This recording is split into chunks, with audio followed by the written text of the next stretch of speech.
Malcolm, Are you prepared to go into the United Nations at this point and ask that charges be brought against the United States for its treatment of American Negroes? Oh, yes. Oh, yes, please. I think you're right in my chair. The audience will have to be quiet.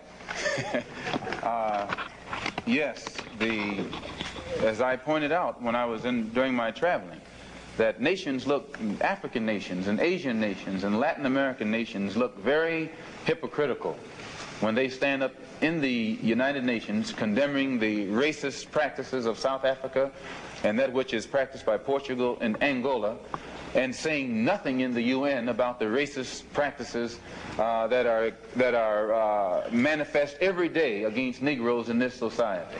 Even in South Africa, those Africans aren't faced with bayonets and aren't faced with police dogs. And when I was in Beirut, I saw a picture on the front page of a Negro being beaten in Tennessee, on the front page of the paper in Beirut. When I got to Cairo, I saw the same picture of a Negro being beaten in Tennessee. When I got to Lagos, I saw the same picture. So were these African nations knowing the brutality that is inflicted upon black people in this country, simply because those black people are trying to get what the Supreme Court said they were supposed to have 10 years ago? I would be not a man. If I was in a position to bring it in front of the United Nations and didn't do so, I wouldn't be a man. Malcolm, do you intend to lead the charge in the United Nations? Well, I find that to say you're going to lead something creates a lot of hostility, division, jealousy, and envy. I hope to work with any group of leaders or any group of organizations to do whatever is necessary to see that this problem is brought before the United Nations. Have you had any commitments from any nations in Africa to support you in such a move? I would rather not say at this time. But one thing I found in my travels, all of them look upon us as their long-lost brother. You realize the implication is that you have had such commitments when you say... This is your interpretation of what I said.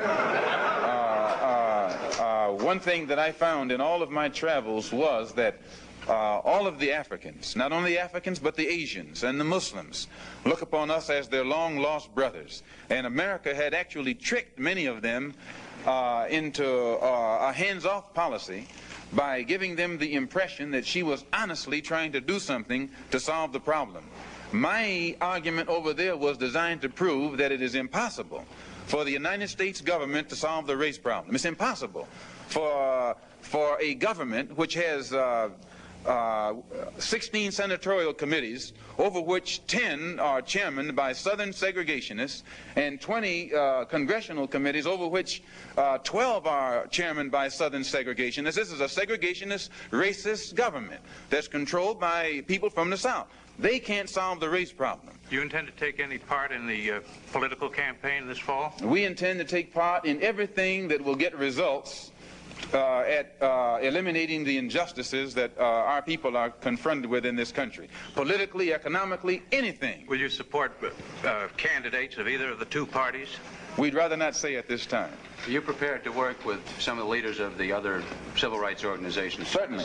Certainly. We will work with any groups, organizations, or leaders in any way, as long as it's genuinely designed to get results. And any action on the civil rights bill, how will this affect the direction of your movement?